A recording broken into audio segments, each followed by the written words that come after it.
ఈరోజు అయితే మనం బెండకాయలు హార్వెస్ట్ చేసాము, ఎండినవి. అయితే వాటిని విత్తనం ఎలా తీస్తున్నాం అన్నది చూడండి. ఎంత కష్టమైన పని అంటే ఇది వర్షం పడకుండా చూసుకోవాలి, ఎండరాక ఓపిక పట్టాలి, మళ్ళీ తినకుండా ఉండాలి అన్నట్టు ఉంటుంది. కొన్ని విత్తనం కావాలి అంటే కొన్ని చెట్లు విత్తనం కోసం వదిలేయాలి. అట్లా ఇప్పుడు చూడండి ఎంత బాగా పర్ఫెక్ట్ విత్తనాలు అయ్యేరాక చూడాలంటే టైం పడుతుంది.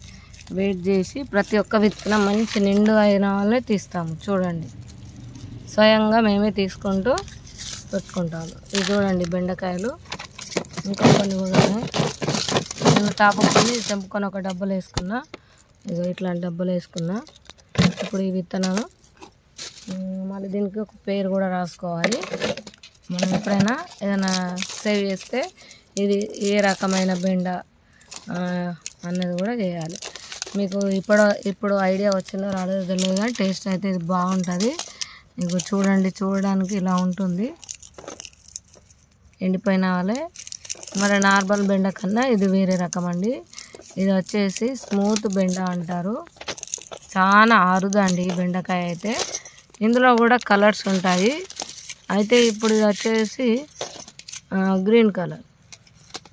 ఓకే, పలుకుతలే వాటి గట్టిగా ఉన్నాయి అని చెప్తుంది. మంచిగా అయితే ఏంటంటే ప్రతిదీ మీకు హార్వెస్టింగ్ వీడియో మరి సీడ్ కలెక్షన్ వీడియో పెట్టాలన్న ఉద్దేశంతో పెడుతున్నానండి.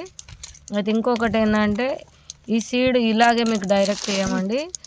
ఇందులో మనం పాతకాలం పద్ధతిలో వీటిని ప్రాసెస్ చేసేసి ప్యాకెట్ రూపంలో మీకు ఇస్తాము. ఇవే కాకుండా మా దగ్గర 650 రకాల దేశీ విత్తనాలు నేను 2010 నుంచి కలెక్ట్ చేసుకున్న విత్తనాలు ఇవన్నీ నా ఇంటి కోసం చేసుకున్న. ఇప్పుడు సేల్ రూపంలో కూడా ఇస్తున్నాను. ఎందుకంటే అంతరించిపోతున్న విత్తనాల్ని వీటిని కాపాడడం అయితే వీటిని డెవలప్ చేయాలి అన్న ఉద్దేశంతో సేల్ రూపంలో పెట్టానండి. మరి చాలా రకాలు, ఒకటి కాదు రెండు కాదు 650 రకాల సీడ్ కలెక్షన్ ఉంది మన దగ్గర. అలాగే 50 రకాల దుంపలు, 25 రకాల కటింగ్స్ కూడా మన దగ్గర అవైలబుల్ ఉంటాయి. ఇంకా ఇప్పటి వరకు అయితే ఈరోజు వరకు అయితే 650 రకాలు, ఇంకా చాలా రకాలు నేను వేసాను. అవి ఇంకా డెవలప్ కావాలి. అవి అయిన వాళ్ళు కూడా మీకు లిస్ట్ రూపంలో పెడతాను. మీకు ఎవరికన్నా విత్తనాలు దేశీ మన పాతకాలం మీకు కావాలి అనుకుంటే వాట్సాప్లో హాయ్ అని పెట్టండి.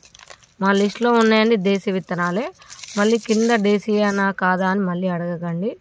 ఎందుకంటే తెలిసి కూడా అడగడం నాకు నచ్చదు. అట్లా నేను మరీ చెప్తున్నాను ఇవన్నీ దేశీ విత్తనాలని. అట్లా కొందరు ఏం చేస్తారంటే లిస్ట్ మొత్తం చూసి రావాలి ఇవి దేశీ అయినా అని అంటారు. మరి దేశీ కాకపోతే హైబ్రిడ్ ఎట్లా అవుతాయండి? హైబ్రిడ్లో ఇన్ని వెరైటీస్ ఉంటాయా? అట్లా. ఓకే, మరి మీకు ఎలా అనిపించింది అన్నది చెప్పండి. అలాగే మా ఛానల్ సబ్స్క్రైబ్ చేయండి. మీ ఎంకరేజ్మెంట్ వల్లనే ఇంకా ముందుకెళ్ళి నేను ఇంకా కలెక్ట్ చేసి మీకు ఇస్తానండి. ఓకేనా? మరి అమ్మ, మా పక్కింటి అమ్మ ముసలమ్మ మెల్లగా అది ఉంది దానివల్ల ఇది పెట్టి ఎండకు పెడితే అవే పలుకుతాయి. అమ్మ గట్టిగా ఉన్నాయి కాయలు అంటే రేపు దిద్దామంటే ఇప్పుడే దిద్దామంటది. వర్షం పడితే ఖరాబ్ అవుతాయి అని చెప్తాయి. రాత్రి సాయంత్రం దింపాలి, ఆడ పెట్టాలి బంగ్లా మీద. మళ్ళీ రాత్రి వర్షం పడితే 10 అయినా పైకి ఎక్కాలి, తీయాలి. ఇంత కష్టం ఉంటుంది అండి.